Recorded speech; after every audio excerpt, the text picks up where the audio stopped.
백이훈 의원과 김선동 의원이 국회의원직을 잃게 되면서 다음 달 30일로 예정된 재보궐선거의 판이 커졌습니다. 장성 요양병원 화재 당시 사망자 가운데 한 명이 결박됐고 비상구가 자물쇠로 잠겨 있었던 어처구니 없는 정황들이 밝혀졌습니다.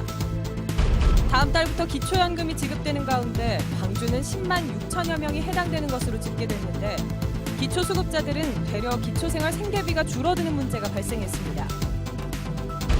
월드컵 개막이 이제 하루 앞으로 다가왔지만 월드컵을 겨냥한 마케팅도 거의 없고 특수를 기대하는 분위기도 없어 차분한 분위기가 이어지고 있습니다. 여러분 안녕하십니까? 광주 MBC 뉴스데스크입니다.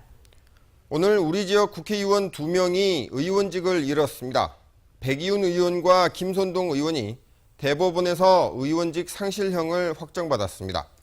다음 달 30일로 예정된 재보궐선거의 판이 커졌습니다. 첫 소식 윤근수 기자입니다. 백이훈 의원과 김선동 의원, 전남의 두 국회의원이 대법원의 확정 판결로 같은 날 의원직을 잃었습니다. 나주 화순에 선거구를 둔 새정치민주연합의 백이훈 의원은 선거법 위반, 순천 곡성이 선거구인 통합진보당의 김선동 의원은 한미 FTA 비준 과정에서 국회 본회의장에 최루탄을 터뜨린 죄가 인정됐습니다. 이에 따라 다음 달 30일로 예정된 국회의원 재보궐선거구는 광주 광산 을과 담양 장성 영광 한평 선거구 등 광주 전남에서 모두 4곳으로 늘었습니다. 전국적으로는 14곳에서 재보선이 확정돼 미니 총선으로 불리는 상황에서 광주 전남에 4곳이 몰린 만큼 유권자들의 선택도 주목받게 됐습니다. 출마 예정자들은 이미 물밑 활동을 시작했고 천정배, 김효석 등 중진들의 출마설과 안철수, 손학규 등 잠재적 대선 주자들의 대리전 양상도 나타나고 있습니다. 이 때문에 본선보다는 공천을 어떻게 할지가 관심사로 떠오른 가운데 새정치민주연합은 다음 주부터 공천 절차에 착수할 예정입니다. 광주시장 전략 공천으로 지난 6.4 지방선거에서 인천과 경기를 내줬다는 비판까지 나온 마당에 이번엔 경선을 거칠 거라는 관측이 있습니다. 그러나 안철수 공동대표는 중진들이 개인보다는 당을 먼저 생각할 거라는 최근 발언을 통해서 경선보다는 개혁 공천에 무게를 두는 듯한 인상을 남겼습니다. MBC 뉴스 윤문수입니다.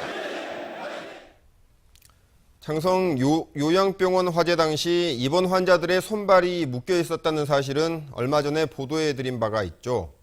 묶여있던 환자가 구조돼 생존해 있는지 아니면 숨졌는지는 밝혀지지 않았었는데 사망자 가운데서 손발이 침대에 묶여있던 환자가 있었던 사실이 경찰 조사에서 문서로 확인됐습니다. 병원 책임론이 더 커질 것으로 보입니다. 김인정 기자가 단독 보도합니다. 장성 효사랑 요양병원 화재로 숨진 입원 환자는 모두 20명입니다.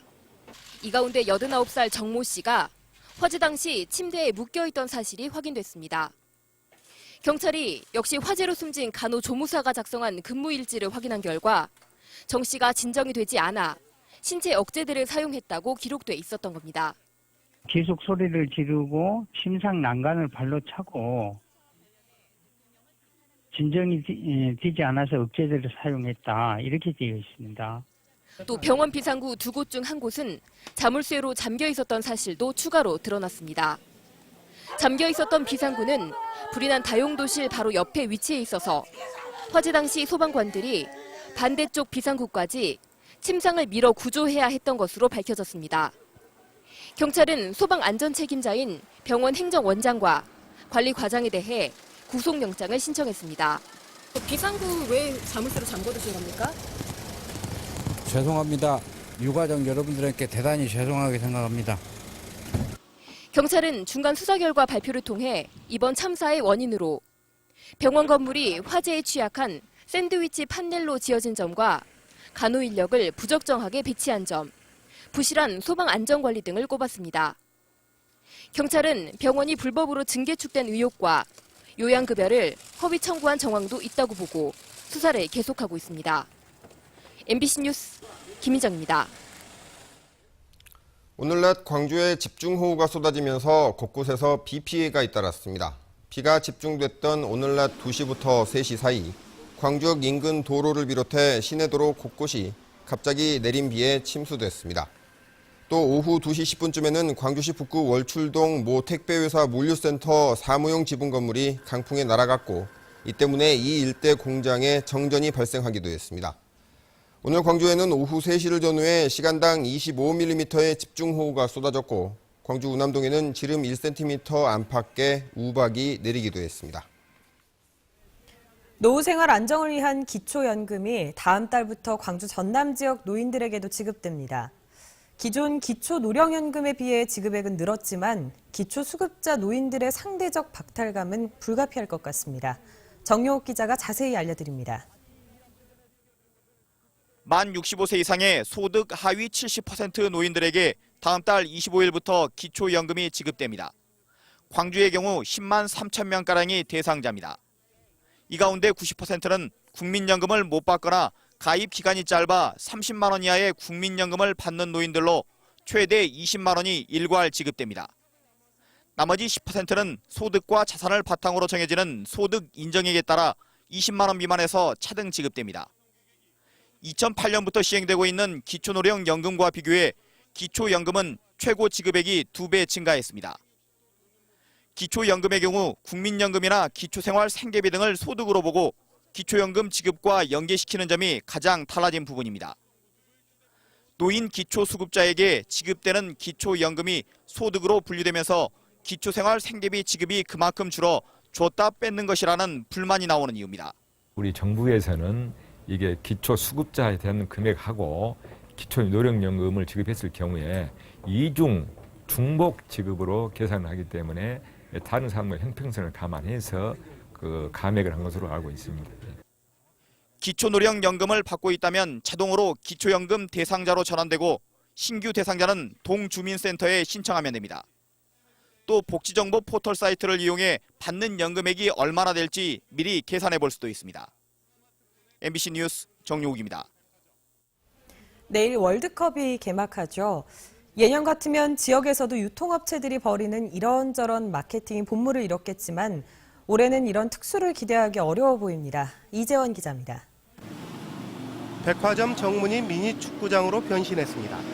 빨간 유니폼으로 옷을 갈아입은 마네킹들은 태극 전사를 응원하고 고객들도 화이팅을 기원하며 골을 넣어보기도 합니다. 여기로 와보니까 더 실감이 느껴지고요. TV에서만 뿐만 아니라 이렇게 밖에서도 즐길 수 있는 게 훨씬 더 좋은 것 같습니다. 또 다른 백화점에는 태극 전사와 함께 사진을 찍을 수 있는 대형 포토존이 설치됐습니다. 신사복 매장 전면에는 대표팀의 단복이 진열됐고 원정 8강의 염원을 담은 축구 용품도 저렴하게 판매되고 있습니다.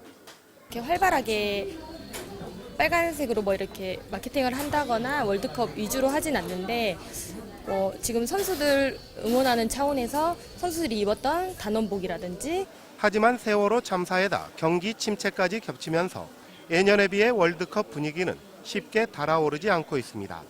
또 대표팀의 경기가 새벽에 집중되면서 길거리 응원이 힘들어져 유통업계가 적극적인 마케팅을 펼치기도 힘든 상황입니다. 여기에 대표팀에 대한 기대가 높지 않다는 점도 월드컵 특수가 달아오르지 않는 한 원인으로 꼽히고 있습니다. 어떤 사회적인 그런 문제가 있기 때문에 옛날처럼 화려하게 하진 않지만 그렇다 하더라도 좀 내실 있게 좀 준비를 해서 세월호 참사 속에도 훌쩍 다가온 브라질 월드컵. 얼어붙은 소비 심리에 4년 만에 찾아온 월드컵 특수를 기대하기 어렵다는 우려가 나오고 있습니다. MBC 뉴스 이재원입니다. 브라질 월드컵 개막을 앞두고 광주 전남과 인연을 맺고 있는 태극 전사들이 선전할 수 있을지 주목받고 있습니다. 광주시와 전라남도 체육회에 따르면 브라질 월드컵에 참가하는 광주 전남 출신 태극 전사는 기성용 선수로 공격과 수비를 오가며 뛰어난 활약을 펼칠 것으로 기대됩니다. 여기에다 지동원과 홍정호, 윤석영 등의 선수도 광주 전남 지역 학교를 다녀 지역과 밀접한 인연을 맺고 있습니다. 조선대 의대 출신의 송준석 국가대표 팀 닥터 등도 월드컵에 참가해 안정적인 대표팀 운용을 지원할 예정입니다.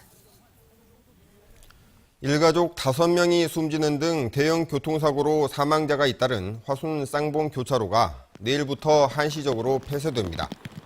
화순경찰서는 국도 29호선 쌍봉 교차로를 현재 평면 교차로에서 입체 교차로로 보강 공사하기로 했다며 공사가 끝날 때까지 이 구간의 통행을 금지하기로 했다고 밝혔습니다. 내일부터 폐쇄 공사에 들어가는 만큼 모레부터는 운전자들이 근처의 송정 교차로를 통해 옛 도로로 통행을 해야 합니다.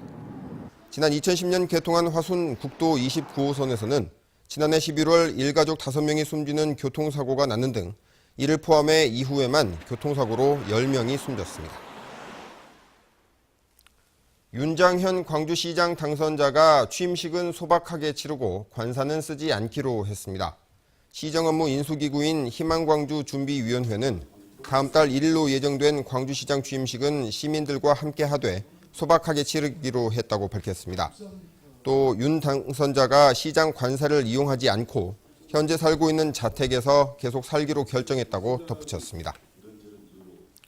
정의화 국회의장이 취임 후 첫 지역 방문지로 광주를 선택했습니다. 정의화 국회의장은 오는 14일 국립 5.18 민주묘지와 광주 학생 독립운동 기념탑을 차례로 참배한 뒤 유대회 조직위원회를 방문해 관계자들을 격려하기로 했습니다. 명예 광주 시민인 정 의장은 지난 2004년 한나라당 내에 지역화합 특위를 구성하는 등 영호남 화합을 위해 헌신해왔고 국회의장 취임 전까지 유대회 조직위원회의 공동위원장을 지내는 등 광주와 각별한 인연이 있습니다. 광주시 공무원 노조는 성명을 내고 임기 말 보훈 인사를 강력히 규탄한다고 밝혔습니다.